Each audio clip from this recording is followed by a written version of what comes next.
Good evening friends. Welcome to my YouTube channel stock market view. आज हम जिस share के ऊपर बात करने जा रहे हैं उसका नाम है वोडाफोन आइडिया।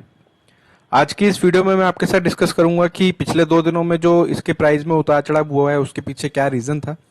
गवर्नमेंट ने प्रमोटर को ऐसी कौन सी बात बोली है जो कि लगभग मुश्किल लग रही है इस समय।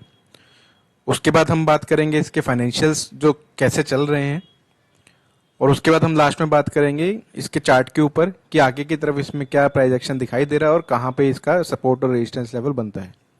आज की वीडियो शुरू करने से पहले आप लोगों से एक रिक्वेस्ट है, अगर आप मेरे से कोई भी क्वेश्चन पूछना चाहते हैं किसी भी स्टॉक के बारे में तो कम्युनिटी टैब के अंदर आप देखेंगे तो मैंने यहाँ पे एक नया सेशन शुरू करा है, question answer with stock market view.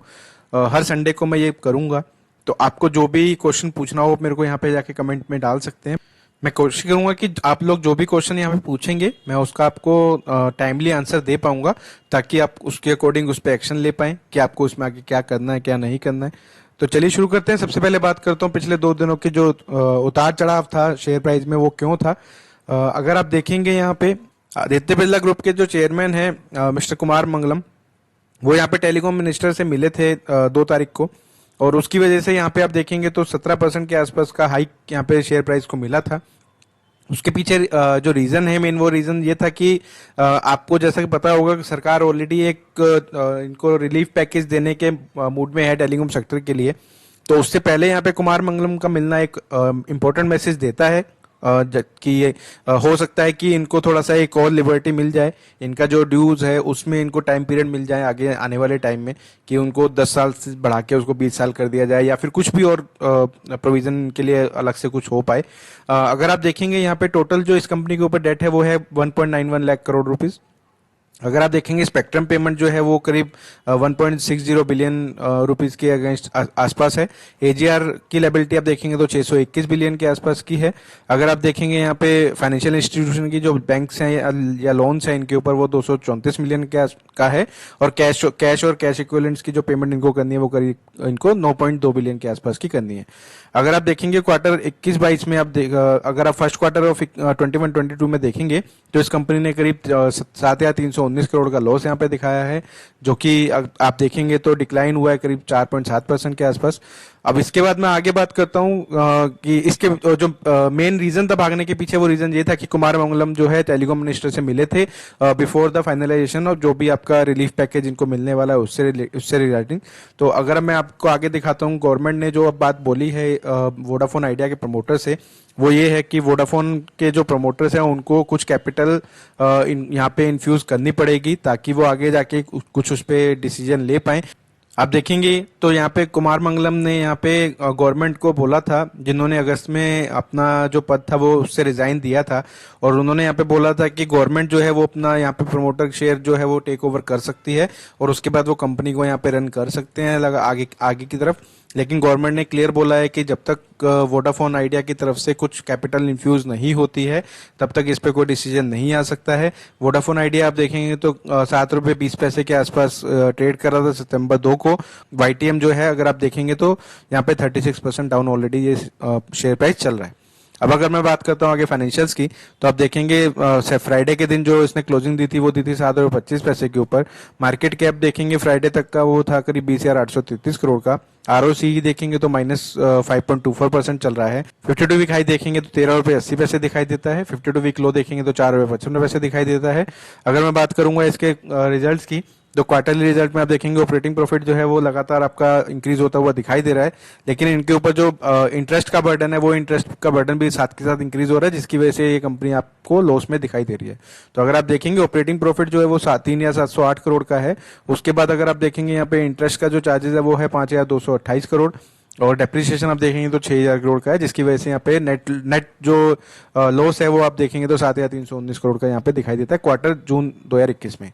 अगर मैं बात करूंगा एनुअल मोड पे, तो एनुअल मोड पे भी आपको यही कंडीशन दिखाई देगी।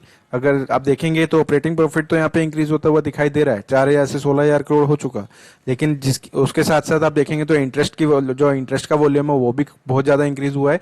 9,500 करोड़ से आप देखेंगे तो 18,000 करोड़ हो चुका है ऑलरेडी। डेप्रिसिएशन आप देखेंगे तो 14,500 करोड़ से बढ़ के 24,000 करोड़ हो चुकी है, जिसकी वजह से यहाँ पे आप देखेंगे नेट लॉस 44,253 करोड़ रुपीज का हमें यहाँ पे दिखाई दिया है। और बोरोइंग्स आप देखेंगे तो बोरोइंग्स में भी आपको बहुत ज़्यादा डिफरेंस दिखाई देगा। मार्च 2010 से कंपेयर करता हूँ तो 7,860 करोड़ के आसपास का बोरोइंग इस कंपनी के ऊपर होता था, जो कि इंक्रीज होकर यहाँ पे करीब 1.5 लाख करोड़ के आसपास हो चुका है, जो कि नेगेटिव पॉइंट है इस कंपनी के लिए। प्रमोटर की होल्डिंग आप देखेंगे तो यहाँ पे वो आपको प्रमोटर होल्डिंग यहाँ पे फिक्स दिखाई दे रही है, स्टेबल है, जो कि एक पॉजिटिव है इस कंपनी के लिए कि प्रमोटर अपनी होल्डिंग बेच नहीं रहे, अपना जो भी डेट है उसको उतारने के लिए। एफआईआई की बात करेंगे तो यहाँ पे एफआईआई की होल्डिंग 12.5% से कम होकर 4.29% हो गई है। डीआई की होल्डिंग की बात करेंगे तो 6% से कम होकर 1.30% हो गई है। पब्लिक की होल्डिंग की बात करेंगे तो 10.23% से बढ़ के करीब 22% के आसपास हो चुकी है। अब मैं आपको आगे दिखाता हूँ इसके चार्ट। अगर आप देखेंगे यहाँ पे, आपने अगर मेरी पुरानी वीडियोस देखी होंगी तो मैंने आपको यहाँ पे बताया था कि ये शेयर का प्राइस जो है नीचे की तरफ आना चाहिए।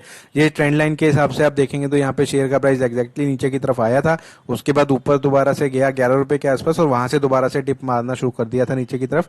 जिस दिन मैंने पिछली बार वीडियो बनाई थी तो उस दिन मैंने बोला था यहाँ पे कि ये शेयर का प्राइस नीचे की तरफ आ सकता है। अगर आपने अभी तक वो वीडियो नहीं देखी है तो आप वीडियो आके, लिंक आपको डिस्क्रिप्शन मिल जाएगा, वहां से आप देख सकते हैं। और उस दिन आप देखेंगे उससे 2 दिन बाद ही आप देखेंगे तो 4.5 रुपए तक ये आ गया था। जो मेरा जो टारगेट यहाँ पे बनता था वो टारगेट मैंने बताया था आपको 2.65 रुपए के आसपास का। तो अभी भी आप देखेंगे तो ये मैं डेली बेसिस पे चार्ट आपको दिखा रहा हूँ। आप देखेंगे तो यहाँ पे इस पॉइंट पे जो मेरे सपोर्ट लाइन, रेजिस्टेंस लाइन आपको दिख रही है 7 रुपए 60 पैसे के आसपास, वहां पे जाके इसने रेजिस्टेंस फेस किया था और दोबारा से नीचे की तरफ आया था। अब दोबारा से, अब जब कल के फ्राइडे के दिन ये ऊपर गया है और इसने 8 रुपए 10 पैसे तक की छलांग मारी थी, लेकिन क्लोजिंग वो उसके ऊपर नहीं दे पाया क्योंकि अगेन इस पॉइंट पे इसको रेजिस्टेंस फेस हुआ था और नीचे की तरफ आके 7 रुपए 25 पैसे पे क्लोजिंग दे दी थी। अगर मैं ये चार्ट आपको वीकली बेसिस पे दिखाता हूं तो आप वहां पे एग्जैक्टली देख सकते हैं ये शेयर का प्राइस लगातार नीचे गिरता हुआ आ रहा था। उसके बाद आज अब यहाँ पे जो क्लोजिंग मिली है वो 7 रुपए 25 पैसे मिली है। अब मुझे इसमें उम्मीद अगेन यही है क्योंकि गवर्नमेंट भी बोल रही है कि आपको कुछ कैपिटल इन्फ्यूज करनी पड़ेगी, तभी आगे कुछ डिसीजन हो सकता है कि इसमें आगे कंपनी में क्या करना है। अगर ये कैपिटल इन्फ्यूज नहीं करते हैं और गवर्नमेंट की तरफ से कोई सपोर्ट नहीं मिलता है तो मुझे लगता है कि ये प्राइस जो है इसका वो नीचे की तरफ आ जाएगा और यहाँ पे आपको मेरा जो टारगेट था 2 रुपए 65 पैसे का, वो यहाँ पे टारगेट अचीव होता हुआ दिखाई देगा। अगर आपको मेरी वीडियो अच्छी लगी हो तो प्लीज इस वीडियो को लाइक करिएगा। साथ ही मुझे कमेंट करके बताइए कि मैं और कौन से शेयर के ऊपर वीडियो बना के आपको दे सकता हूं। आप इसमें कोई भी ट्रेड लेने से पहले एक बार अपने एडवाइजर से जरूर डिस्कस करिएगा। साथ ही आपको मैंने लेवल्स बता दिए हैं कि अगर आपको ये क्लोजिंग 7 रुपए 60 पैसे के ऊपर देता है डेली बेसिस पे तो तब आप इसमें ट्रेड ले सकते हैं। ऊपर की तरफ जो इसका पहला टारगेट होगा वो होगा 8 रुपए 40 पैसे, नहीं तो नीचे की तरफ जो मेरा टारगेट है 2 रुपए 65 पैसे, वो मेरे को अचीव होता हुआ दिखाई दे रहा है। आज की वीडियो में इतना ही, मिलते हैं अगली वीडियो में। Thank you so much.